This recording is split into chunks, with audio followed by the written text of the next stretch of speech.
Welcome back, everybody. We are going to be solving our quadratic equations by factoring today, but first we are going to review a few ideas. What are roots of a quadratic function?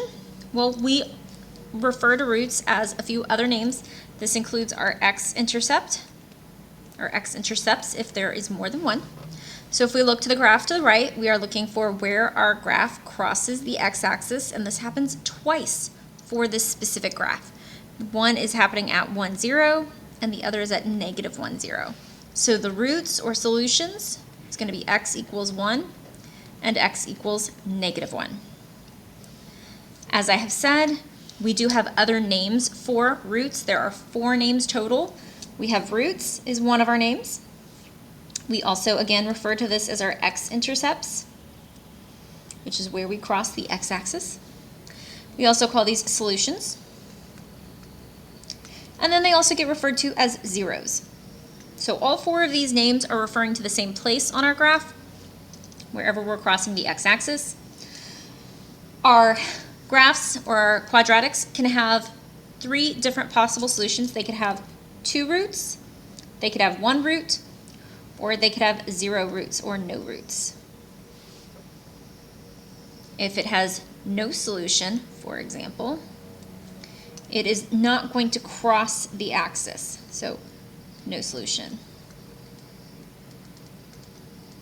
Whereas if it has 1 solution, it may touch the x-axis in 1 place. So for example, 1 solution, as we have previously discussed. Now, we have talked about how we can find the solutions by graphing our equations, but now we are going to look at just solving them by factoring when possible. Not all of our equations are going to be factorable, but all of the ones that we look at today and that we look at on the next day, on day 2, will be factorable. Now, to go through our steps for factoring,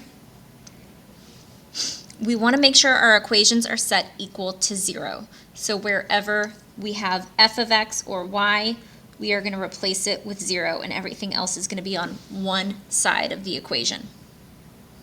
So if we look at example 1 to the right-hand side, I'm going to replace f of x with 0 equals x squared minus 8x plus 12. And the 0 can be on either side. It can be on the left-hand side or the right-hand side of your equation.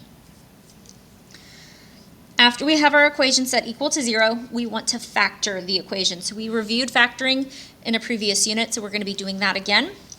And when we factor, we are looking for our equation to have 1 set of parentheses, maybe 2 sets of parentheses, but we are looking to get rid of the x squared. So it's going to say x plus something and x minus something, or perhaps x plus and plus, but this is going to be a number of some sort inside of the parentheses with the x. To factor example 1, I'm going to set up a table just to help me. We are going to find factors that multiply to equal 12, positive 12, and then have a sum or add together to equal negative 8. So we have to think of numbers that multiply to be 12 but add together to be negative 8. Whenever we have 2 numbers that multiply to be positive, we have to remember that those signs are going to be identical. So it's going to be either positive, positive, or negative, negative. Since they add together to be negative, that tells me that they are going to both be negative numbers.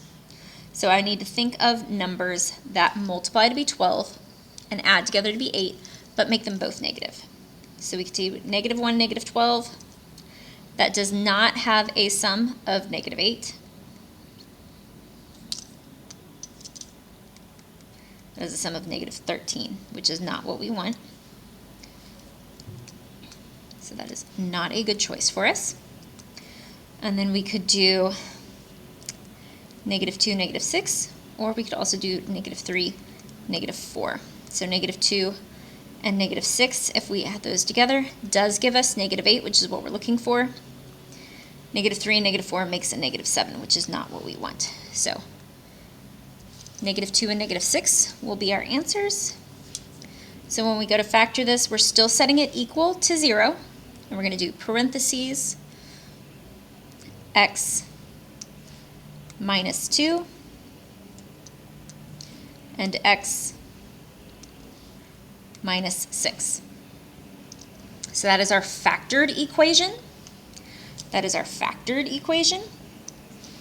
From there, we want to set each factor equal to 0. So each set of parentheses equal to 0.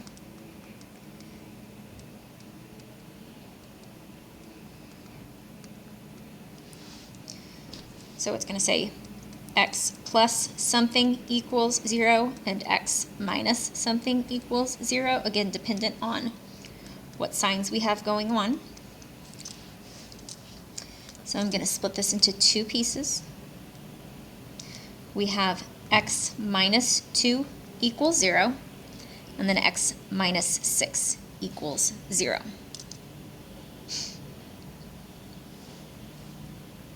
Now our last step is to solve each equation for x, which means we want it to say x equals a number. We want to get x alone, by itself, completely.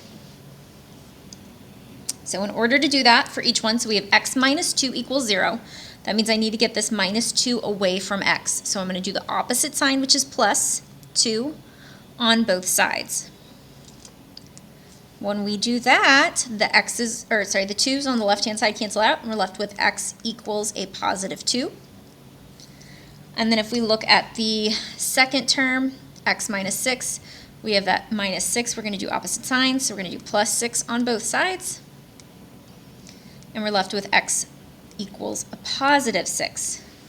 So my two answers, my two solutions for this equation is going to be x equals 2 and x equals 6. So both of those are my solutions for this equation.